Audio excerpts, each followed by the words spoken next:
नमः। ॐ निखिलेश्वराय नमः। ॐ कमलेश्वराय नमः। ॐ कमलेश्वराय नमः। जब जब पृथ्वी पर हुआ है असत्य बलवान, तब तब इस भूलोक पर प्रकट हुए भगवान। ऋषि मुनियों, साधु महात्माओं, संत मनीषियों की इस पवित्र धरती पर धर्म की स्थापना और लोक कल्याण के लिए हर युग में किसी न किसी रूप में ईश्वर का प्रागट्य होता आया है और पवित्र आत्माओं में ईश्वर का अंश उतरता आया है। आज के युग में भी ब्रह्म स्वरूप सद्गुरु स्वामी श्री कमलेश्वरानंद जी अपनी चैतन्य ऊर्जा से संपूर्ण जगत में सत प्रेम की धारा प्रवाहित कर रहे हैं। पूज्य श्री की चैतन्य चेतना से साक्षात ब्रह्मवाणी का अवतरण हुआ है, जिससे मानव का कल्याण हो सके। मंत्र तंत्र यंत्रवेत्ता, विविध गोपनीय रहस्यों के मर्मज्ञ और समस्त मूलभूत समस्याओं का निराकरण उपलब्ध कराने वाले परम पूज्य स्वामी श्री कमलेश्वरानंद जी का लक्ष्य है पृथ्वी पर प्रेम की उपासना, आत्म जागरण और समस्त प्राणियों का आनंदमय जीवन। ऐसा जीवन जो शारीरिक, मानसिक, आर्थिक, पारिवारिक आदि हर प्रकार के तनाव से पूरी तरह मुक्त हो। इसके लिए पूज्य गुरुदेव श्री कमलेश्वरानंद जी विभिन्न प्रकार की दीक्षाएं प्रदान करते हैं।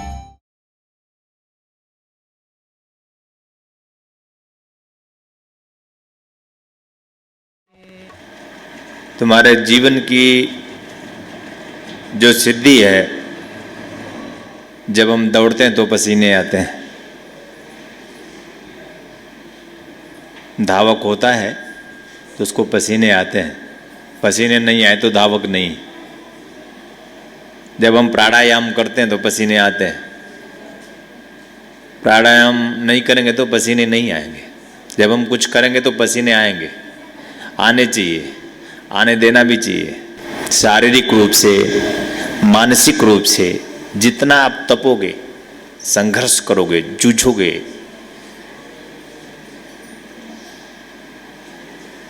उतना ही आप विकसित बनोगे, विकसित होोगे, पल्लवित होोगे, पुष्पित होोगे। इसलिए मैंने तुम्हें भारत कहा। भारत किसी देश का नाम नहीं है। भारत पहाड़, नदी, वनस्पतियों का नाम, कोई भौगोलिक नाम नहीं है। कल कल छल छल जहाँ नदियाँ बहती हैं, जहाँ सुंदर सुंदर दिव्य धवल आभा लिए हुए हिमालय है, जहाँ पर महाकाल स्वयं विराजमान है, जहाँ पर विश्वनाथ की नगरी स्थापित है, ये सब मिलाकर भी भारत नहीं है। किसी भौगोलिक स्थान विशेष वस्तु का नाम भारत नहीं। केवल एक ही व्यक्तित्व ऐसा हुआ इस भारत वर्ष की धरा पे, जिन्होंने अपने किसी शिष्य को भारत शब्द से संबोधित किया, और वह व्यक्तित्व इस धरा पे श्री कृष्ण के नाम से जाना गया। भगवान श्री कृष्ण, उनका अपने में होना है, और जो अपने में हो जाता है वह सब में भारत देखता है। लेकिन कोई कोई भारत होता है जिसका अपना होना होता है, वो सब में भारत देखता है। लेकिन कोई कोई भारत होता है। भगवान क्या चाहता है? क्या कोई कोई भारत हो? भगवान क्या चाहता है? भगवान चाहता है वो जो देख रहा है कि तुम सब भारत हो, कोई वस्तु नाम नहीं, कोई देश नाम नहीं, कोई वनस्पति नाम नहीं, कोई माउंट एवरेस्ट नाम नहीं, किसी भी प्रकार का नाम भारत नहीं है। भारत जो ऊर्ध्वमुखी हो, भारत संबोधित करता है किसी व्यक्ति विशेष को, भारत संबोधित करता है आदमी को, भारत संबोधित करता है किसी आदमी को। भारत संकेत है कि कोई आदमी है, भारत संकेत है कि कोई आदमी है, भारत संकेत है कि कोई मनुष्य है।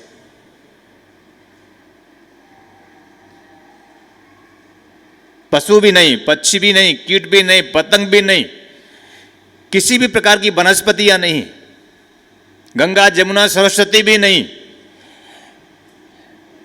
और देश तो बिल्कुल नहीं, देश तो बिल्कुल नहीं। देश इसलिए इस देश का नाम भारत पड़ा क्योंकि यहां समय विशेष में भारत का जन्म होता रहा, मनुष्य का जन्म होता रहा। कोशिश करना, किसी एक शब्द को पकड़ना और उतरने की कोशिश करना। इस देश का नाम भारत संबोधित किया गया। इस देश का नाम भारत नहीं, आदमी से आदमी की तरफ संकेत करता है भारत, मनुष्य की तरफ संकेत करता है भारत, किसी साधक और शिष्य की तरफ संकेत करता है भारत। जो ऊर्ध्वमुखी है, भा जो प्रकाश की ओर गतिशील है, भा प्रकाश, भा का तात्पर्य होता है प्रकाश। नहीं जानते हम प्रकाश को, सूर्य का भी प्रकाश कोई प्रकाश नहीं है, चंद्रमा का भी कोई प्रकाश नहीं है, और तुम्हारे दिए का प्रकाश तो प्रकाश है ही नहीं। तुम भारत बनोगे, तुम भारत हो, तुम भारत बनोगे तो तुम प्रकाश को समझोगे। तुम भारत के मूल अर्थ को समझोगे, तब तुम शायद भारत बनने की सोचोगे। मेरी तरफ से तुम सब भारत हो।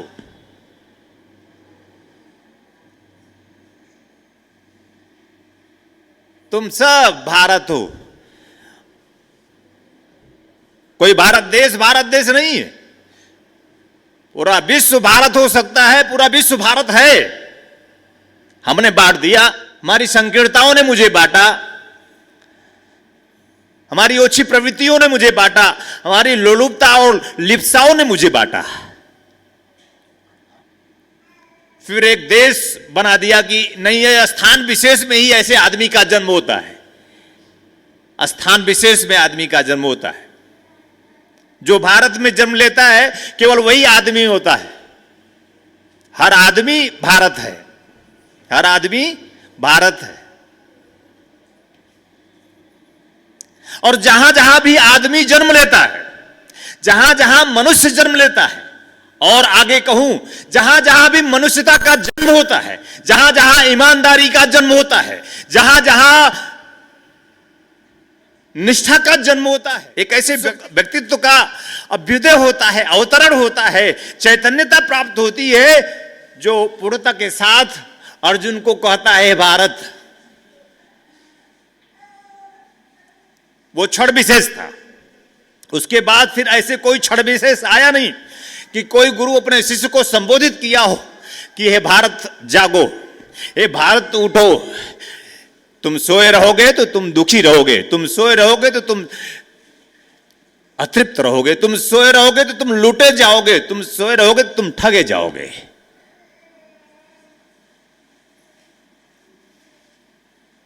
एक विशिष्ट चेतना का नाम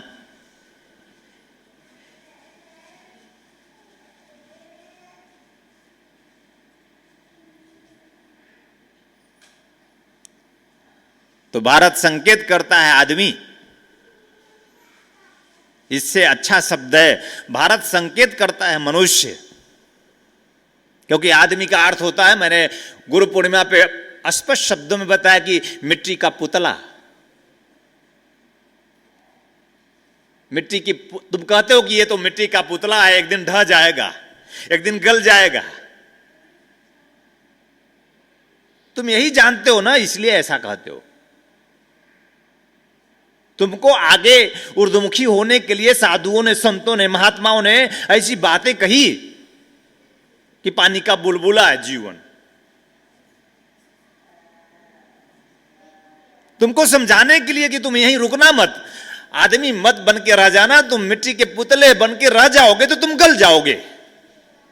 एक कोशिश की तुम्हें जागृत करने की। जिन्होंने इसे आदमी कहा, पहली बार आदमी शब्द से संबोधित किया गया, तुम्हें पहली बार आदमी शब्द बना, तो उसका अर्थ ही सिर्फ था मिट्टी का पुतला। और आदमी उर्दू शब्द है, जो है जी लो, खा लो, पी लो, सब भगवान का मानकर, अल्लाह का मान करके सब होने दो जो हो रहा है। ये आदमी की स्थिति होती है कि हमारी गरीबी है, हमारी दीनता है, हमारी दरिद्रता है, हमारा रोग है, हम शारीरिक रूप से अपंग है, मानसिक रूप से अपंग है, तो भगवान की इच्छा है, भगवान की इच्छा कि हम गरीब रहें, भगवान की इच्छा रहे कि हमारे अंदर ओछी न्यूनताएं, हमारे घटियापन हमारे मन में, तन में व्याप्त रहे। भगवान की इच्छा है। गरीबी भगवान की इच्छा है। आपका जीवन दुखी है, वो भगवान की इच्छा है। आपको भोजन नहीं मिल रहा, वो भगवान की इच्छा है। भुखमरी के आप शिकार हो गए, वो भगवान की इच्छा है। भगवान है ही नहीं तो इच्छा क्या करेगा?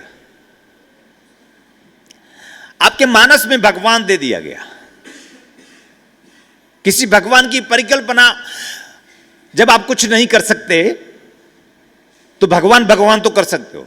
आलसी होगा, प्रमादी होगा, वो संघर्ष नहीं कर सकता, जूझ नहीं सकता, लड़ नहीं सकता, हाथ जोड़ के गिड़गिड़ाता है।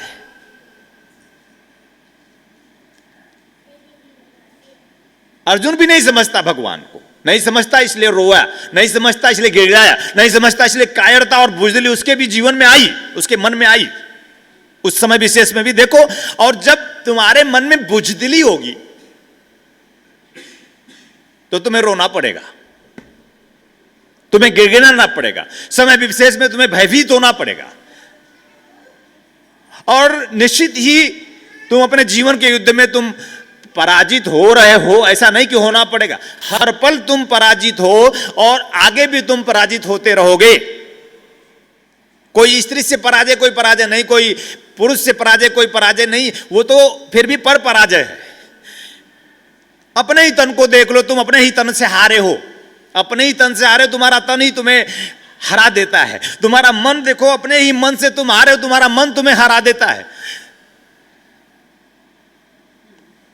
तुम मेरे सम्मुख हुए हो, मैं तुम्हारा गुरु भारत, तुम सब मेरे शिष्य भारत, मैं प्रकाश हूं, मैं लीन हूं, मैं प्रतिष्ठित हूं, मैं तुम्हें भी वही, क्योंकि तुम होने वही आए हो, क्योंकि तुम आदमी हो, क्योंकि मैं भी आदमी था, मनुष्य बना, मैं मनुष्य था, देवता बना, मैं देवता था, बनाने वाला बन गया। पूरी संभावना है, मैं था, तुम भी थे, तुम हो, मैं हो गया, तुम भी हो जाओ। हमारा दीप ज्योति तुम्हें निमंत्रित करता है बार बार, उस दिव्य आलोक में तुम्हें प्रतिष्ठित करने के लिए, तुम्हें प्रवेश कराने के लिए मैं तुम्हें हर पल बुला रहा हूं, हर पल पुकार रहा हूं। तुम मेरी आराधना नहीं, मैं तुम्हारी आराधना करता हूं। तुम मेरी उपासना नहीं, मैं तुम्हारी उपासना करता हूं। भगवान की कोई पूजा नहीं कर सकता, भगवान की कभी पूजा हो भी नहीं सकती, गुरु की कभी कोई पूजा कर नहीं सकता, गुरु की कभी पूजा कभी कोई हुआ ही नहीं, कर ही नहीं सका। पूजा तो गुरु करता है, पूजा तो भगवान करता है। गुरु अगर पूजा करता है तो शिष्य की पूजा करता है, और भगवान भी अगर पूजा करता है तो भक्त की पूजा करता है।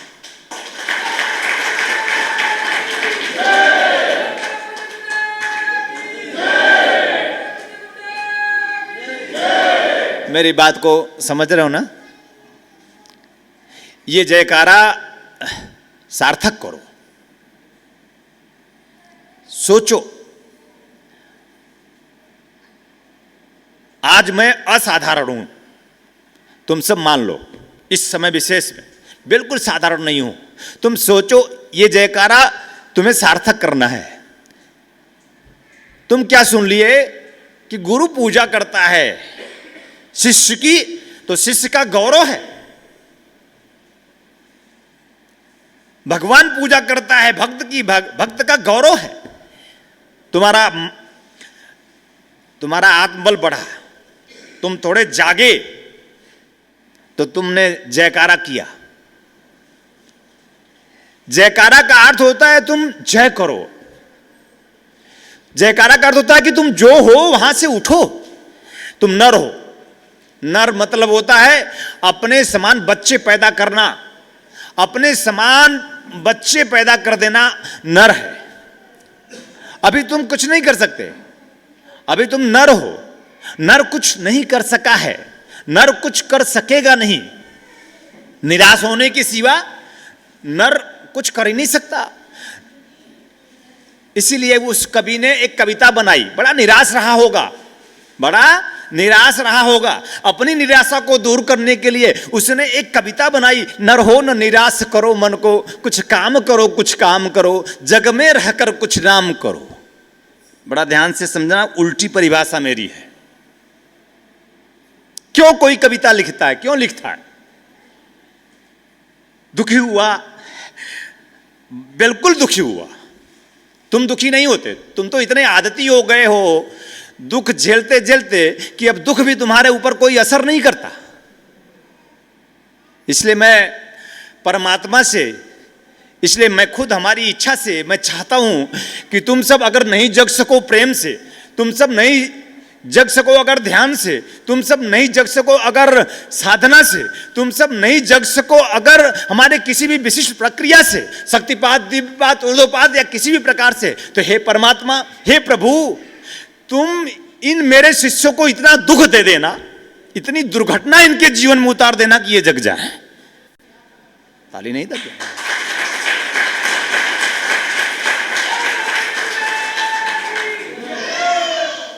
इनके जीवन में घटित करो आप।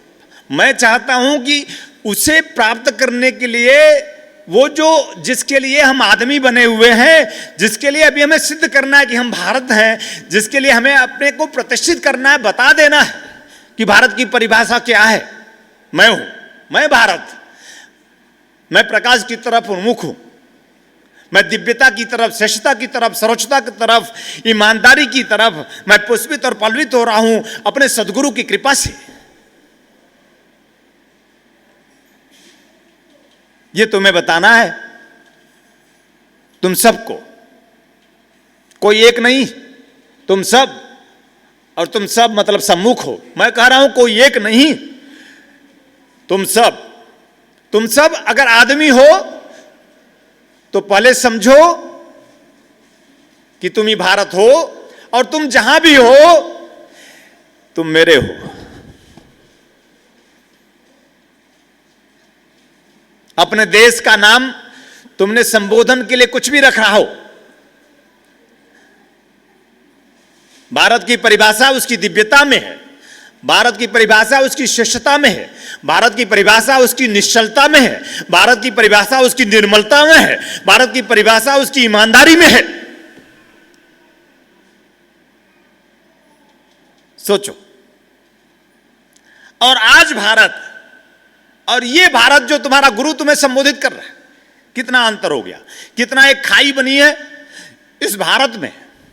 लोग तप रहे हैं, लोग मर रहे हैं, लोग दुर्घटना के शिकार हो रहे हैं, हर पल मौत है।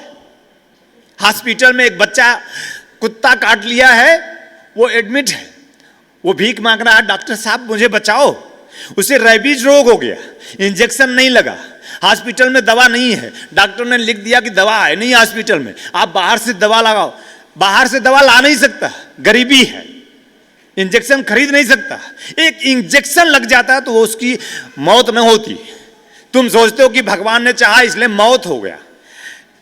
कितनी विडंबना है तुम्हारी सोच। ऐसी सोच बदलो। भगवान कभी किसी को मृत्यु नहीं देता और भगवान किसी को कभी जन्म नहीं देता। तुम्हारा जन्म के कारण तुम और तुम्हारी मृत्यु के कारण तुम सब हो। किसी की भी मृत्यु हो रही है तुम सब कारण हो, किसी का भी जन्म हो रहा है तुम सब कारण हो। हमें अपनी ऐसी घटिया सोच बदलनी पड़ेगी, हमारी पूरी व्यवस्था बदलनी पड़ेगी। मैं भोजन कर रहा था, मैं समाचार सुन रहा था,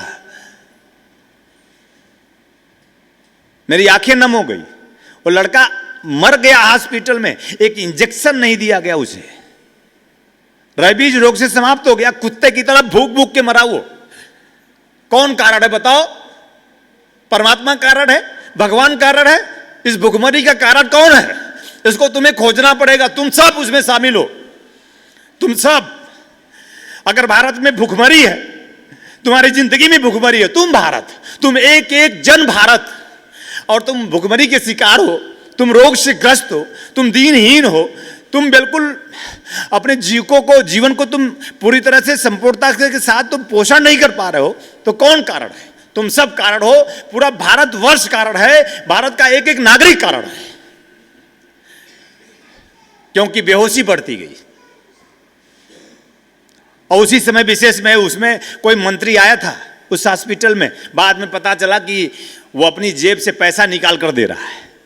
पैसा कितना है ये नहीं गिन रहा है, पैसा निकाल के दे रहा है। लोग रो रहे हैं, मेरा बेटा मर गया, भगवान ही रुष्ट हो गया था, मेरा बेटा बचा नहीं, और वो पैसा निकाल के दे रहा है कि चिंता मत कर, ले ये पैसा। एक इंजेक्शन 400 रुपए का, 400 रुपए, डॉक्टर मर जाए, ऐसा डॉक्टर मर जाए। ऐसे डॉक्टर पे अगर भगवान मार सकता है तो मैं भगवान से प्रार्थना करूंगा, ऐसे लोलुप डॉक्टर, ऐसे लिप्सा में लिप्त डॉक्टर की मौत हो। 400 रुपए जेब से तुम नहीं दे सकते। तुमने हॉस्पिटल की दवा बेच दी है बाजार में, गवर्नमेंट द्वारा दी गई दवा तुम जहां सुलभ होनी चाहिए, तुम वो दवा तुम मार्केट में बेच देते हो। मौत का कारण कौन है बताओ? रोना चाहिए, मुझे रोना चाहिए। हमारा उसमें बेटा होता तो हम रोते, हमारी उसमें बेटी होती तो हम रोते। हमारे नहीं है ना, तुम्हारा कोई तो है नहीं, तुम्हारी पत्नी तुम्हारी, तुम्हारा पति तुम्हारा बेटा तुम्हारी बेटी तुम्हारी, और तो कोई, और जब ये मरेंगे तभी तुम रोगे। इसे भारत नहीं कहते। भारत मतलब किसी के दर्द को दर्द बना ले, किसी के दुख को दुख बना ले, किसी की वेदना को वेदना बना ले, किसी की पीड़ा को अपनी पीड़ा बना ले, वो भारत की परिभाषा है।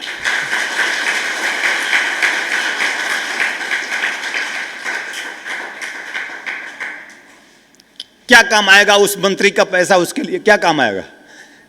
एक जीवंत जीवन दे सकता है? एक भारत को समाप्त किया उस मंत्री ने, एक भारत को समाप्त किया उस डॉक्टर ने। भारतवर्ष को मार रहा है, प्रत्येक व्यक्ति भारतवर्ष को मारने में लगा हुआ है।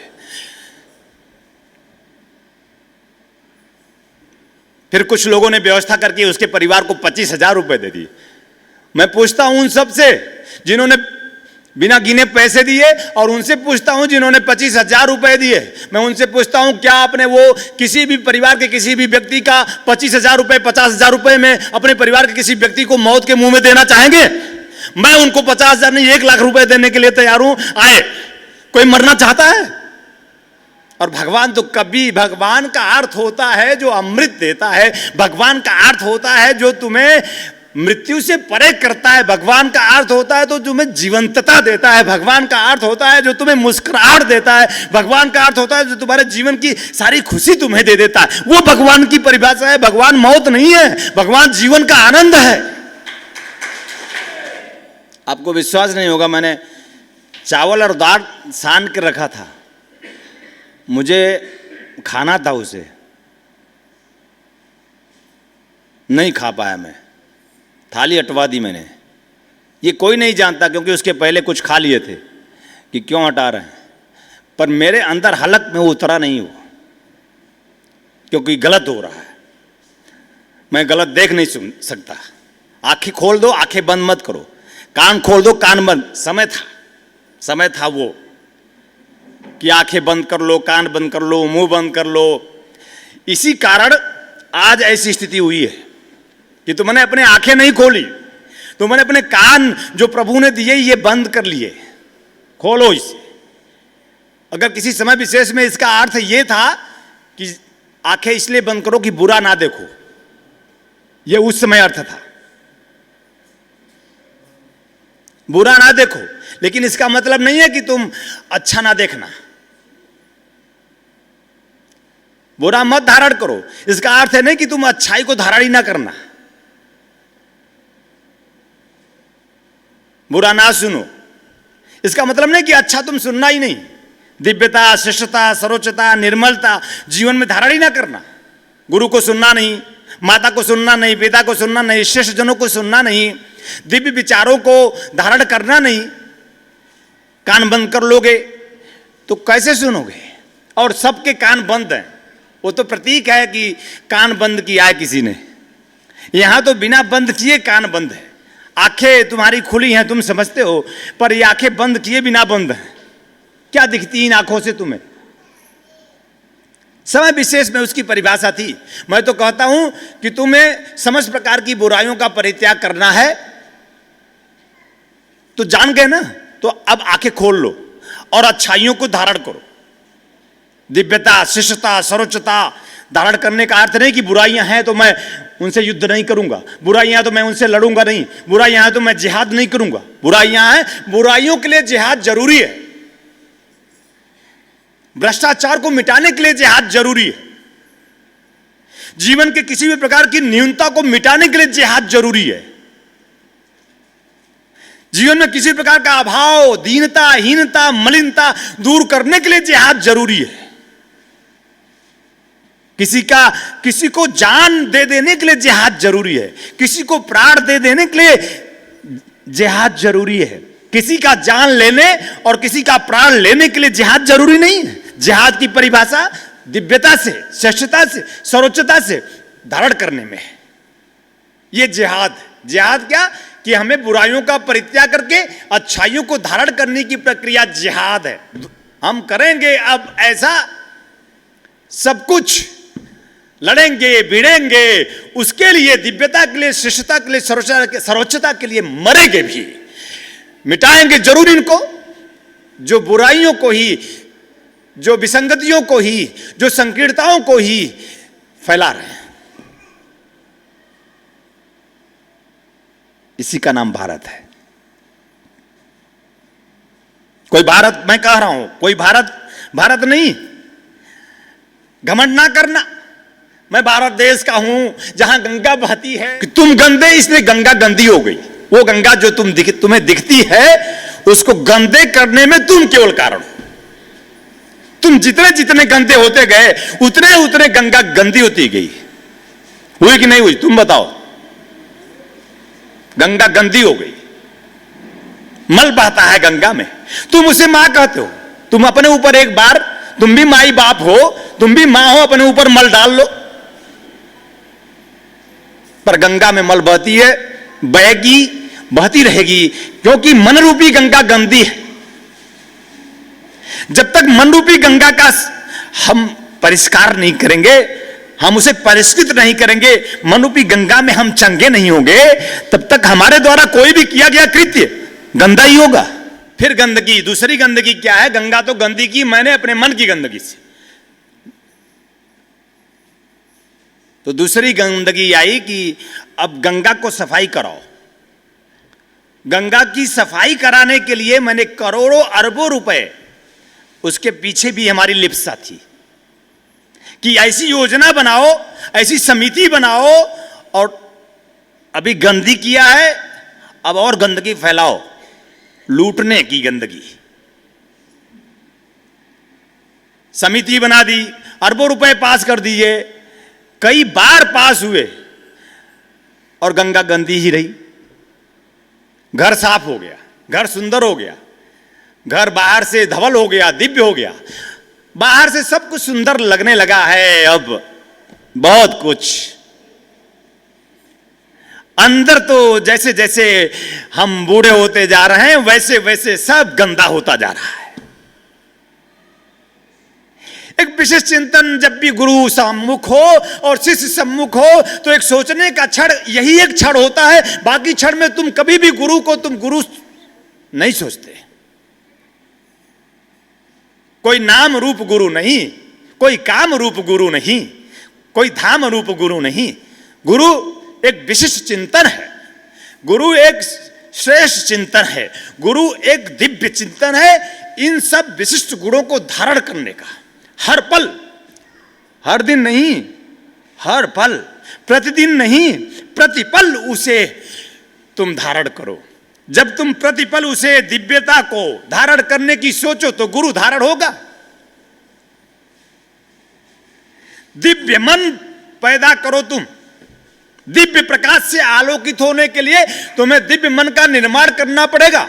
मन को मारना नहीं है, मन को कभी ना मारो, मन को जीवंत करो। गुरु दीक्षा प्राप्त करके मन को चैतन्य करो, मन को जागृत करो और मन को दिव्य करो। केवल गुरु दीक्षा के माध्यम से ही, केवल गुरु मंत्र साधना के माध्यम से ही वशिष्ठ ऋषि भी कहते हैं कि हम अपने मन को दिव्य बना सकते हैं, मन को पवित्र बना सकते हैं, हम अपने रक्त के एक एक कण को विशुद्ध बना सकते हैं, शुद्ध बना सकते हैं। केवल गुरु मंत्र आधार है, प्रतिदिन जपने से नहीं, प्रतिपल जपने से। क्या दिन? तुम्हारे लिए दिन आधे घंटा होता है, मेरे लिए, गुरु के लिए दिव्यता धारण करनी है, पवित्रता धारण करनी है, सर्वोच्चता धारण करनी है, श्रेष्ठता धारण करनी है, ईमानदारी धारण करनी है, निष्ठा धारण करनी है, और ये सब सारे सद्गुण, ज्ञानशील ध्यान धारण करना है। अगर तुम्हें दया ममता करुणा धारण करना है, ये सब सारे सद्गुण मिलते हैं। जब तुम धारण कर लोगे तो ये सब सारे सद्गुण मिलकर भगवान बनता है, ये सब सारे सद्गुण मिलकर भारत बनता है, ये सब सारे सद्गुण मिलकर साधक बनता है, ये सब सारे सद्गुण मिलकर गुरु बनता है। गुरु और शिष्य, भक्त और भगवान बन करके भारत का नाम पूरे विश्व पटल पर अंकित करता है। इसलिए इस माटी की सुगंध की गाथा है। इस माटी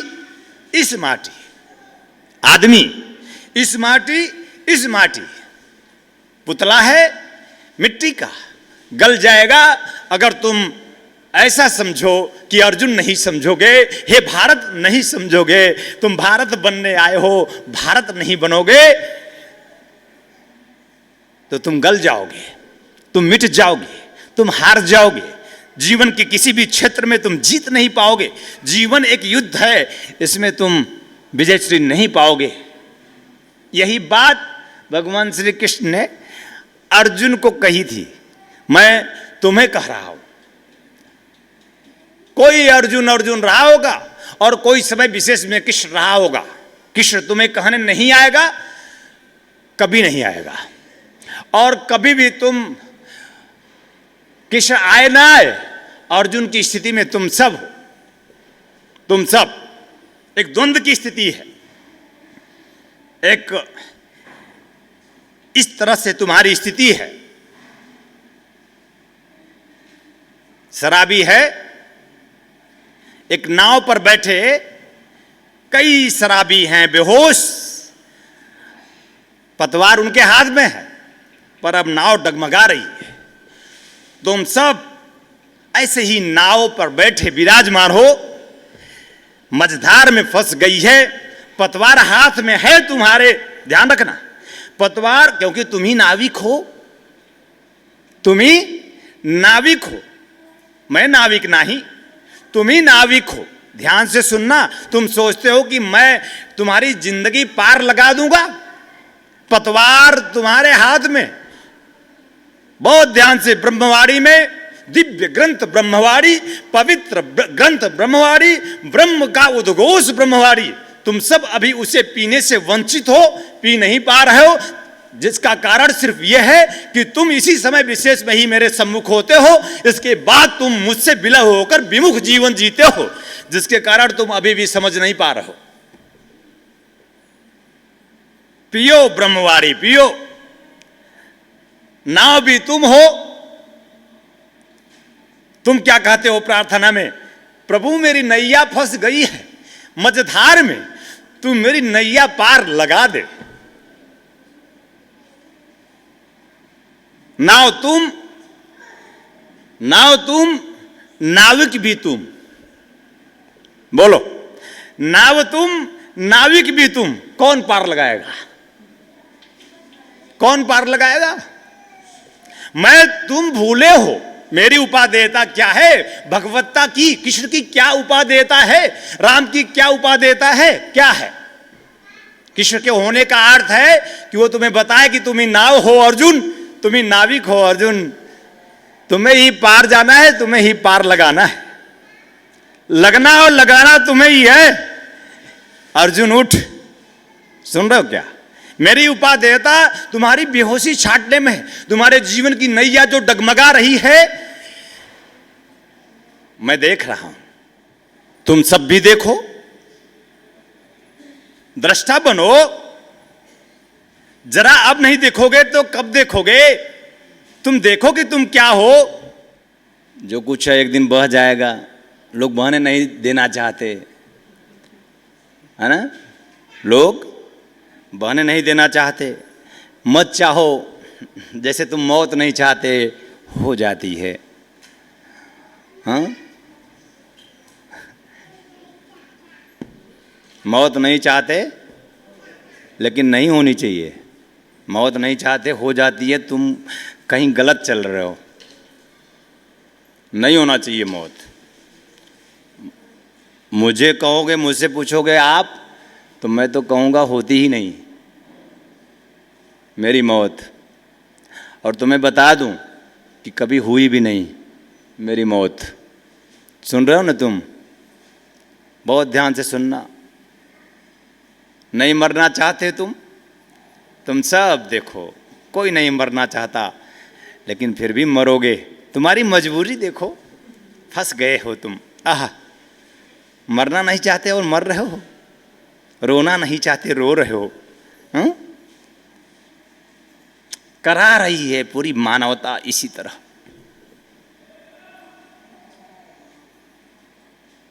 आपको भरोसा नहीं होगा, मुझसे पूछोगे तो मैं कहूँगा कि मेरी मृत्यु होगी ही नहीं।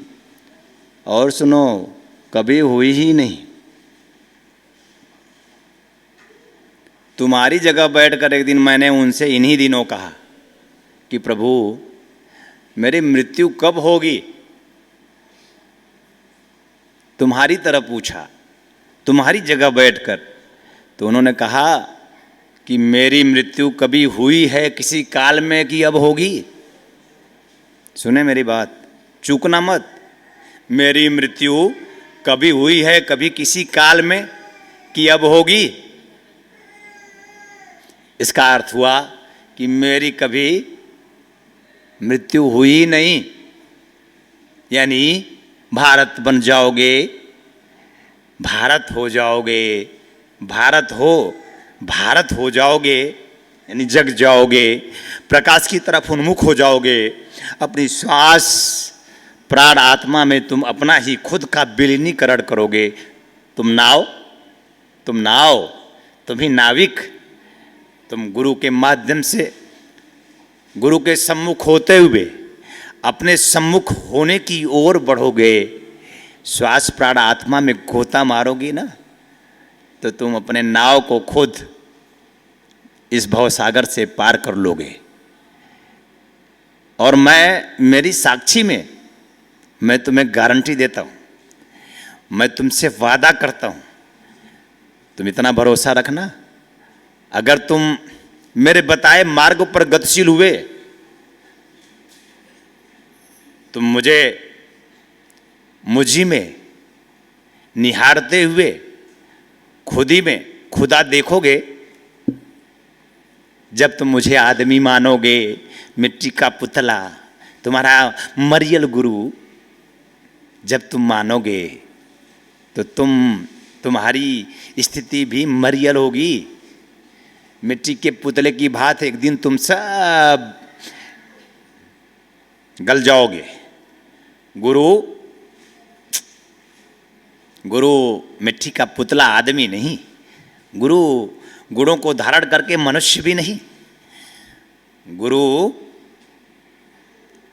देवता भी नहीं, गुरु ब्रह्मा विष्णु शिव भी नहीं, गुरु ब्रह्म भी नहीं, साक्षात परम ब्रह्म है।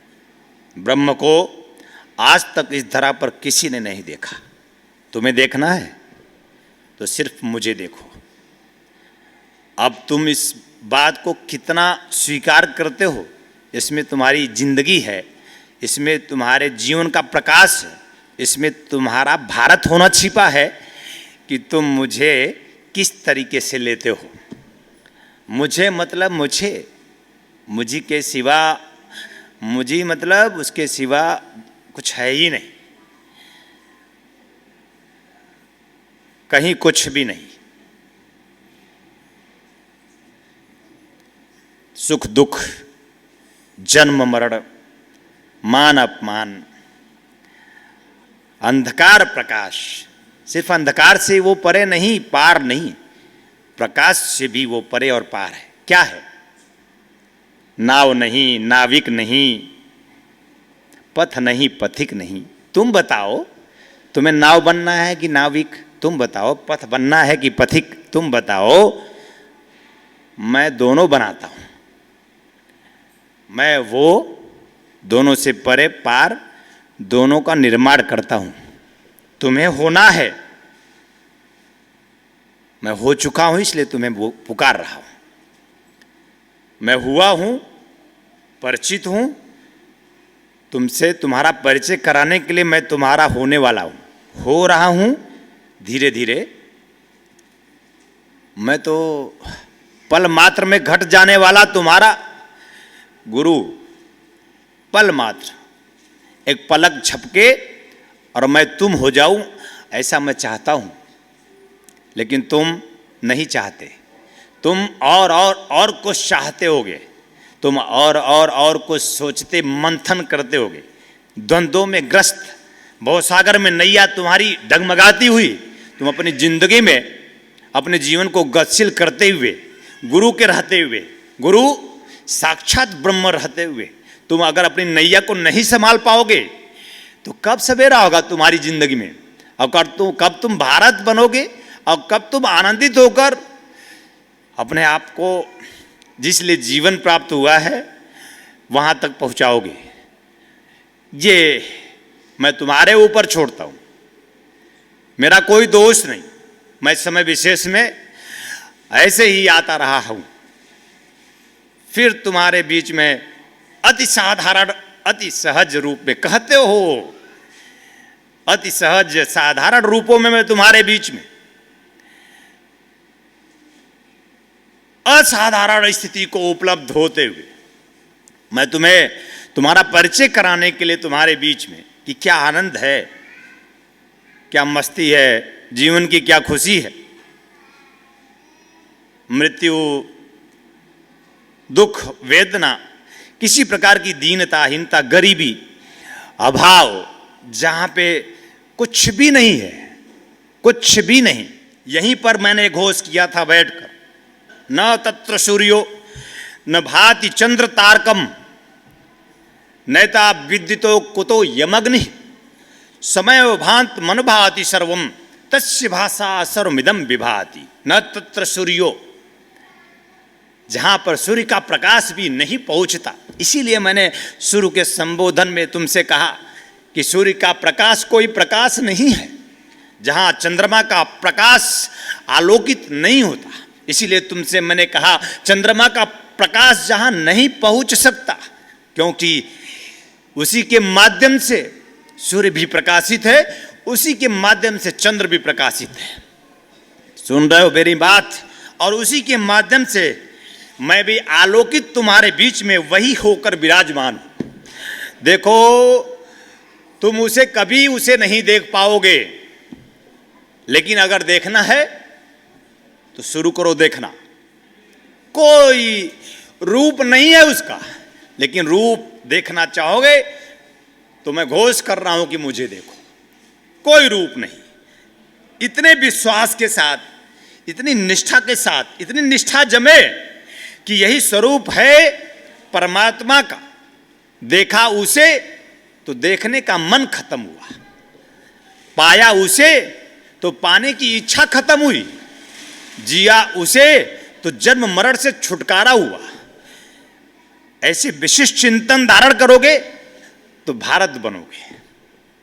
देखो देखो, और जब मुझे देख पाओगे ऐसे दिव्य स्वरूप में, यह दिव्य है, सर्वोच्च श्रेष्ठ शिखर है, माउंट एवरेस्ट।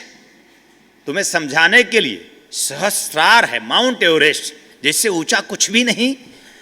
यूं तो उस भौगोलिक वस्तु विशेष का निर्माण भी हमारे ही द्वारा उद्भूत प्रकृति के माध्यम से हुआ है। मैं पुरुष, वो प्रकृति, ये जो सब कुछ तुम्हें दिखता है सब प्रकृति है, मेरी माया है, मेरी माया है। ये प्रकृति, पूरी प्रकृति, वो सब मेरे ही द्वारा उद्भूत है। जो कुछ तुम्हें गोचर होता है मुझसे ही है। तुम भी, तुम सब भी, तुम सब भी। भारत जो भी होगा नहीं होगा, जो होने की संभावना में है, जो हो जाएगा, जो हो चुका है और जो होने वाला है, वो सब मुझी से होते हैं और मुझी में विलीन। बात में है कि तुम मुझसे मुझी को प्राप्त कर खुद ही को उपलब्ध हो जाओ। मेरी उपादेयता सिद्ध करना है तुम्हें इसी जीवन में, तुम सबको। जयकारा तुम्हें सुनिश्चित करना है अपनी। जय हुआ, मेरी जय हो जाए। जीवन के परिक्षेत्र में मैं कभी मन से कभी ना हारूं, कभी ना मिटूं, कभी ना गलूं, क्योंकि ब्रह्म ऊर्जा है मेरे पास, ब्रह्म प्रकाश से आलोकित हूं मैं। दिव्यता को धारण किया चलता हूं मैं। सर्वोच्च शिखर की चेतना अप्रावित किया हुआ मैं शिष्य हूं मैं। ऐसी चिंतन हर पल तुम क्यों नहीं करते? चिंतन मनन गुरु मंत्र का हर पल तुम क्यों नहीं करते? चलते फिरते उठते बैठते तुम अपने गुरु को आत्मसात क्यों नहीं करते? गुरु मतलब ऐसा लगे कि सजग हो जाओ कि अरे मेरे पास आ गया, अरे मेरे साथ चल रहा है। मैं पैर कैसे फैला लूं? उसके सामने नहीं फैलाता तो अब कैसे फैला लूं? एक तुम जिस तरह से भी जीते हो उसमें तुम मुझे अपने साथ जोड़ लो। मेरे साथ है, सूक्ष्म रूप से बना हुआ है। तुम मुझे देख भी सकते हो। अगर तुम निहारना शुरू करो, देखना शुरू करो, बकवास करना बंद करो, जीवन में उतारना शुरू करो गुरु को, तो तुम मुझे अपने साथ चलते फिरते देख सकते हो, झलक देख सकते हो। बातें करते भी, सुनते हुए भी, सुनाते हुए भी तुम मेरे साथ सब जी सकते हो। और छोड़ो, अभी तुम और मैं हूं, ऐसा तुम एहसास करोगे, देखोगे भी, सुनोगे भी, समझोगे भी, बातें भी होने लगेगी। अभी मैं और तुम और मैं, अभी दो है। ऐसा क्षण आएगा जीते जीते जिंदगी का तुम्हारे कि तुम्हें लगेगा कहीं मैं तो नहीं, मैं ही तो नहीं, वो जो है कहीं मैं ही तो नहीं, वो जो है कहीं मेरे में ही तो नहीं, वो जो है कहीं मैं ही तो नहीं हो गया। अपना ही चेहरा तुम्हें गुरु का चेहरा नजर आएगा, अपना ही चेहरा, अपनी ही आंखें गुरु की आंखें, अपनी ही दृष्टि गुरु की दृष्टि, अपनी दिव्यता गुरु की दिव्यता नजर आएगी। वही और वही हो जाओगे। यही होने तो आए हो, और जब तक होगे नहीं तुम भारत नहीं कहे जा सकते। तुम जो भी हो आदमी, तुम मनुष्य नहीं बन सकते। ऐसी दिव्य धवल प्रकाश से आलोकित होकर ही तुम मनुष्य बन सकते हो। ज्ञान, शील, गुण, धर्म, ध्यान, योग, साधना, ये सब धारण करना मनुष्यता है। मार काट करना, ईर्ष्या द्वेष करना, झूठ पाखंड करना, छल छद्म करना, वैमनस्यता रखना, एक दूसरे से आपसी सद्भाव को खंडित करना, भाईचारे को बिल्कुल विखंडित कर देना, ऐसी दुर्भावनाओं से सिक्त होना आदमी भी नहीं, निहायत पशु, निहायत पशु हो। आदमी भी नहीं, मिट्टी का पुतला भी नहीं। मनुष्य तो छोड़ो। ज्ञानम न, शीलम न, गुणो न, धर्म न, ते मृत्यु लोके भूई बार भूता मनुष्य रूपेण मृगा श्रंति। पशु के समान हम भटक रहे हैं, बिलख रहे हैं। मनुष्य, मनुष्य होकर, आदमी होकर, देवता होकर, पशुवत जीवन हम जी रहे हैं। गुरु पूर्णिमा शिविर में मैंने साफ शब्दों में कहा, आदमी, फिर कह रहा हूं क्योंकि बहुत अच्छा लगा मुझे खुद, आदमी कुत्ते की मौत मर जाता है। आदमी कुत्ते की मौत मरता है। बहुत बड़ी गाली हो गई। क्यों गाली हुई? क्योंकि कुत्ता, तुम कहते कुत्ता मतलब डंडा उठाओ, मारो, हटाओ, दूर दूर, छी, कुत्ता, सुअर, कुकर, शुकर, कुकर, छी छी, तुम कहते हो कुत्ते को। अरे आजकल अगर कुछ लोग कुत्ते को पालते हैं तो वो छीछी इसलिए नहीं करते कि कुछ जैसे हो गए, इसलिए कुत्ते को अपने बेड पर सुलाते हैं, कुत्ते को अपने साथ खिलाते हैं, कुत्ते को अपने ही आवास में प्रवास देते हैं। छी, मैं भी उनको कुत्ता ही कहता हूं। कुत्ते को क्या पालना, कुत्ते को क्या पालना बताओ। कुत्ता पाले तुम्हें, तुम कुत्ते बन जाओगे, वैसे भी तुम कुत्ते ही हो।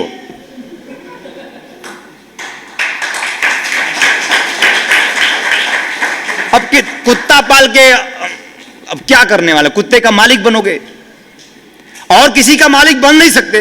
पति का मालिक, पत्नी का मालिक, बेटे का मालिक, बेटियों का मालिक। अब तो मालिक कोई तुम्हें मानता ही नहीं, तो क्या सोचे तुमने बाईपास बनाते रोड आजकल, तो सोचे चलो कुत्ता पाल लो। टॉमी टॉमी तो कोई नहीं सुनेगा ना, तो तुम्हें लगेगा कुत्ता तो सुन रहा है मेरा, ये कुत्ता तो सुन रहा है ना मेरा, टॉमी। और पूछ दुम अपना हिलाते हिलाते आएगा, जीभ से आपको चाट लेगा आपका चरण। अब आपका बेटा चरण तो चूमता नहीं, तो कम से कम कुत्ता ही चूम रहा है।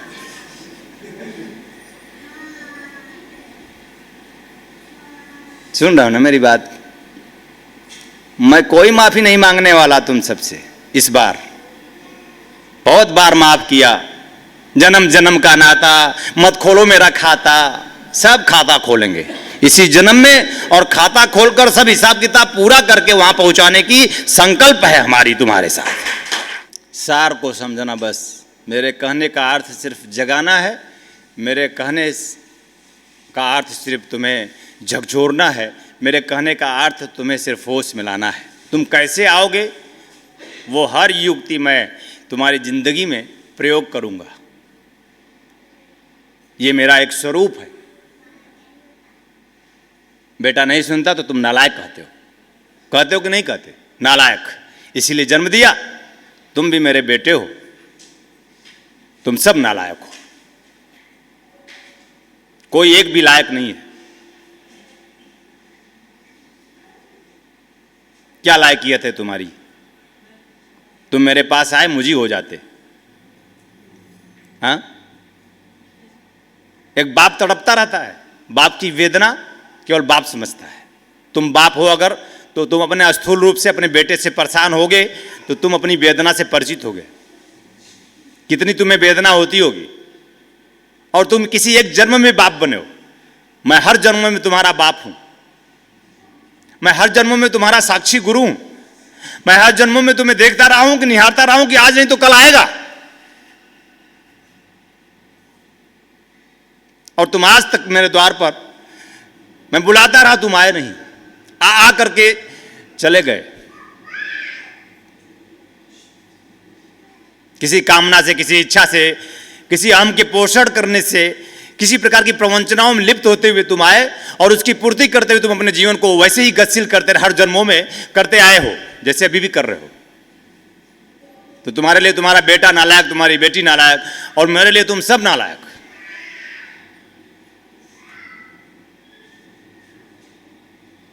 क्या होता है गुरु का अर्थ? उसके पास जाओ और उसी को उपलब्ध हो जाओ।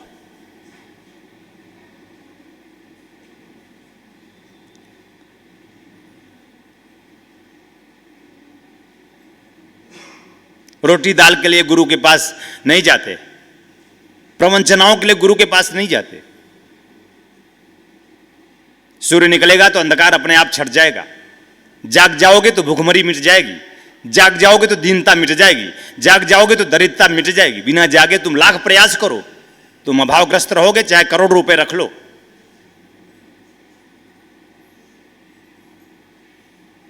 चड्डी पर घूमता था मैं, चड्डी ऐसी, वो जो गांव में डोरी वाली चड्डी होती, देखो आजकल गांव के बुड्ढे पहनते हैं। बचपन में मैं उसे चड्डी मिलती थी पहनने के लिए, और चड्डी एकदम बारीक, आर पार दर्शन हो जाए उस चड्डी से, ऐसे कपड़े भी धारण किए मैंने 81 में, 87 में, 1980 में शर्म आ रही मुझे कि कोई मेहमान आ जाए घर पे तो देखे कि इसके पास यही चड्डी है।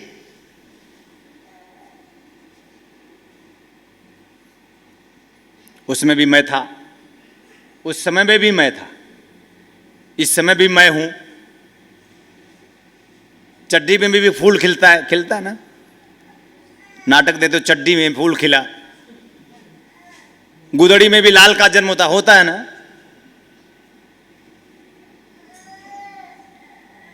कीचड़ में ही कमल खिलता है। तुम कथा सुने हो ना, कितनी बार तुम मेरे मुंह से सुने हो। तुम कीचड़ नहीं हो, तुम कीचड़ नहीं हो, तुम कमल हो। तुम भूल जाते हो कि तुम कमल हो, तुम्हें कीचड़ ही कीचड़ दिखता है। इसलिए तुम आज निश्चित करो कि तुम क्या हो, कीचड़ हो कि कमल हो। अरे एक बाप का जो नाम होता है वो बेटे का नाम होता है, बाप का जो रक्त होता है वो बेटे का रक्त होता है। मेरा नाम स्थूल नाम नहीं है कमल, कमल प्रतीक है दिव्यता का, श्रेष्ठता का, कोमलता का, दया का, ममता का, करुणा का। कमल कोमल है ना, एक दिव्य धवल कमल को देखो कितना अच्छा सुंदर उसका रंग होता है।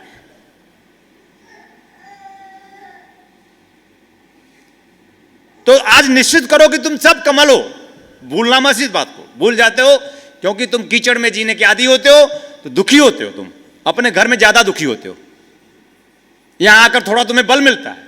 ये कब तक होता रहेगा ऐसा? चार्ज करोगे और मोबाइल फोन चार्ज करोगे तो चलाओगे अपनी जिंदगी, फिर उसके बाद 24 घंटे के बाद तुम्हारी मोबाइल डिस्चार्ज हो जाती है। कब तक? तुम मोबाइल फोन तो नहीं हो ना। तुम एक बार गुरु के सम्मुख बैठो, चार्ज हो जाओ, दूसरों को चार्ज करो, तब तुम्हारा शिष्य होना सार्थक है, भारत होना सार्थक है। लेकिन तुम दूसरे को चार्ज इसलिए नहीं कर सकते क्योंकि तुम्हारी निष्ठा में कमी है, तुम्हारे विश्वास में कमी है। तुम नहीं मानते वो जो मैं हूं, जो मैं घोष करता हूं, तुम मुझे स्वीकार नहीं कर पाते, अभी भी नहीं कर पाए हो। तुम सब नालायक मेरे बेटे, मेरे बेटियों।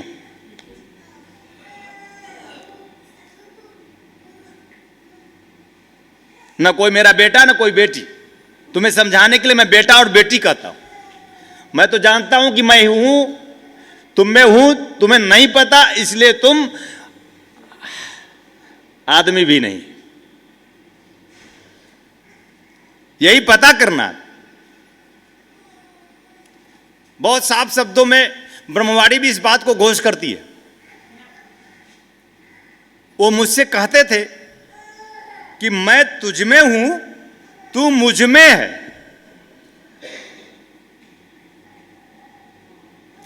अब मैं कहता हूं तुमसे, मैं तुझ में हूं, तू मुझ में नहीं है। सुन रहे हो मेरी बात? मैं तुझ में तो हूं, बिना मेरे तो तुम हो नहीं। श्वास प्राण आत्मा के बिना तो कोई हो नहीं सकता।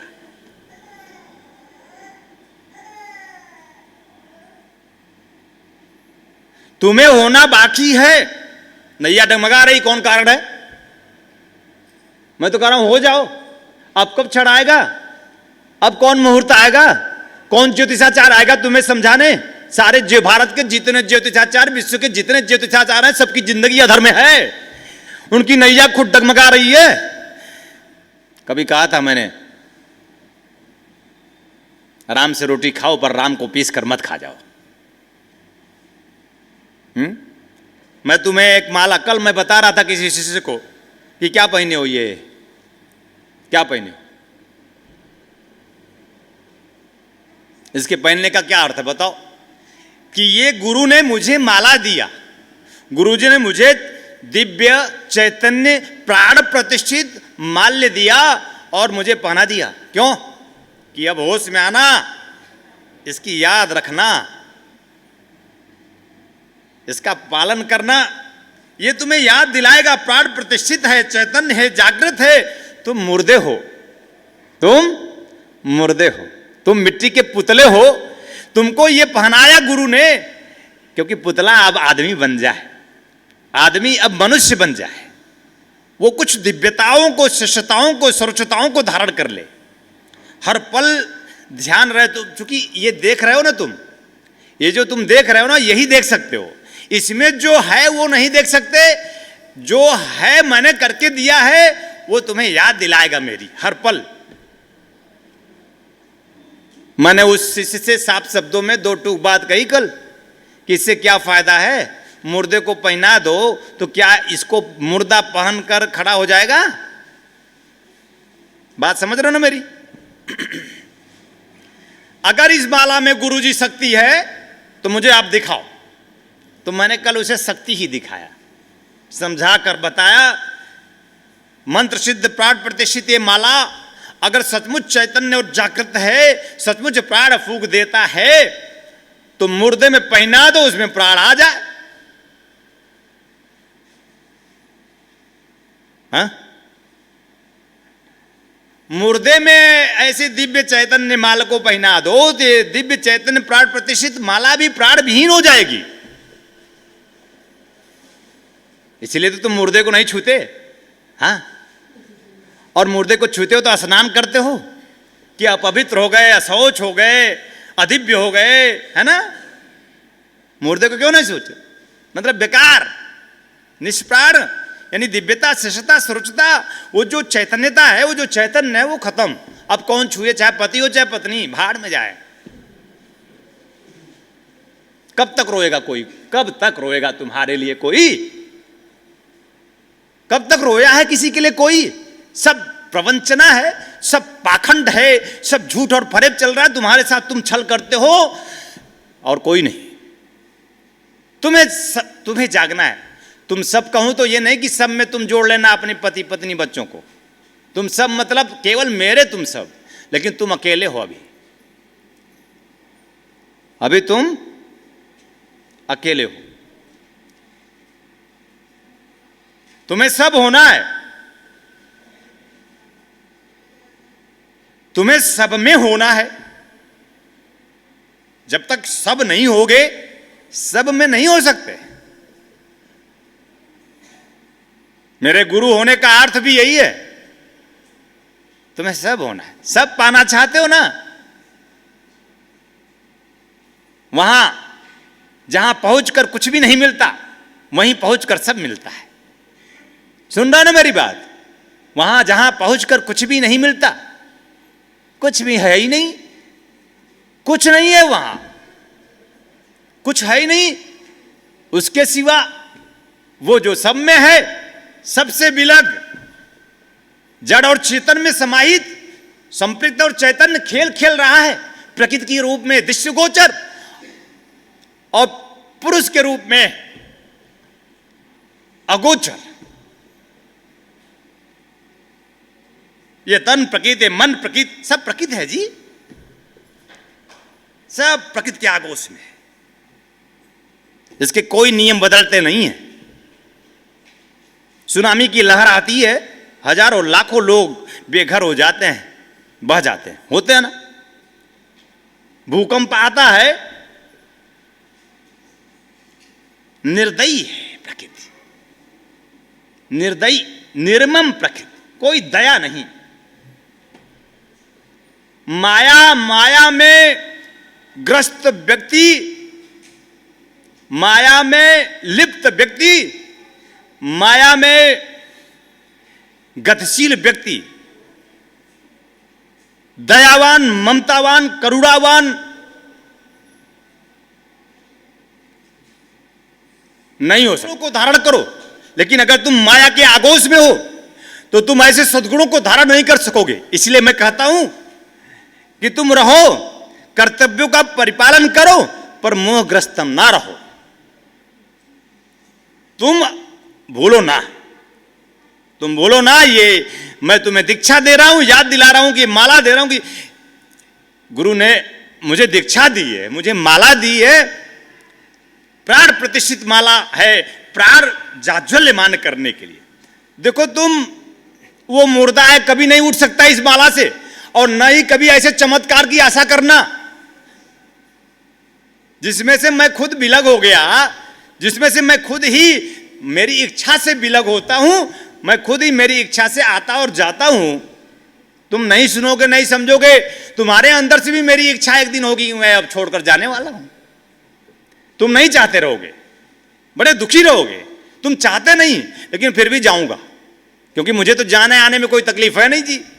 मुझे किसी में जाने में और किसी में आने में कोई तकलीफ नहीं होती, लेकिन मैं जिसमें चला जाता हूं तकलीफ हो जाती है जी।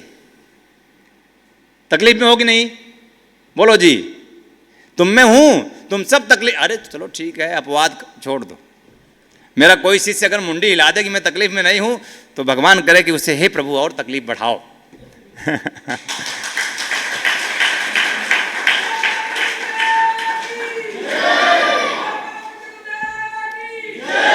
चलो मैं साक्षी होता हूं नम्रता जी के साथ कि जब मैं होता हूं आधे घंटे, 1 घंटे, 2 घंटे, तो इनको बड़ी तकलीफ बढ़ जाती है, शरीर जवाब देने लगता है। सुन रहे हो ना मेरे जी? जब मैं हो जाता हूं, धीरे धीरे धीरे धीरे होता हूं, किसी में भी हो सकता हूं। तुम मुझे केवल निश्चलता दे दो, निष्कामता दे दो, 2 बात, निश्चलता, निष्कामता और त्वरित सेवा। त्वरित सेवा, निपुणता के साथ तुम केवल ऐसा लगे कि हम रहे न रहे, बस करना है, कर दो। क्या कर दूं, कैसे कर दूं, कैसे गुरु को प्रसन्न कर दूं? अरे गुरु तुम्हारे किसी भी करने से प्रसन्न नहीं होता, यूं तो तुम्हारा वो करने का जो भाव होता है उससे प्रसन्न हो जाता है। तत्व चिंतक, मंत्र तंत्र यंत्रविद पूज्य गुरुदेव स्वामी श्री कमलेश्वरानंद जी द्वारा रचित मानव उपयोगी विभिन्न विषयों पर साधनात्मक रहस्यों से परिपूर्ण पुस्तकें श्री गुरु रहस्यम, साधना विधान रहस्यम, गुरु पादुका विधान रहस्यम, यज्ञ विधान रहस्यम, षोडश संस्कार दीक्षा रहस्यम तथा पूज्य गुरुदेव के दिव्य प्रवचनों भजनों की CD, VCD, DVD प्राप्त करने और भारतीय संस्कृति की धरोहर ज्योतिष, मंत्र तंत्र यंत्र जैसी गोपनीय रहस्यों से भरपूर जीवन की समस्त समस्याओं का समाधान कराने वाली आध्यात्मिक पत्रिका निखिल सत्य दर्शन की सदस्यता के लिए संपर्क। गुरुदेव स्वामी कमलेश्वरानंद जी का संकल्प है एक ऐसे समाज का निर्माण करना जिसमें हम सभी स्वावलंबी हो, आत्मनिर्भर हो।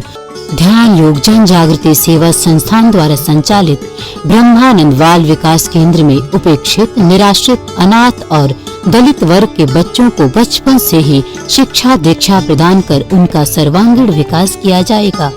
ब्रह्मानंद बाल विकास केंद्र के माध्यम से हमें अवसर मिला है इन बच्चों के लिए कुछ करने का, तो आइए हम सभी पूज्य गुरुदेव स्वामी कमलेश्वरानंद जी के संकल्प को पूरा करने में सहयोग करें और शिक्षा दीक्षा और मानव कल्याण के इस महायज्ञ में अपना भरपूर योगदान करें।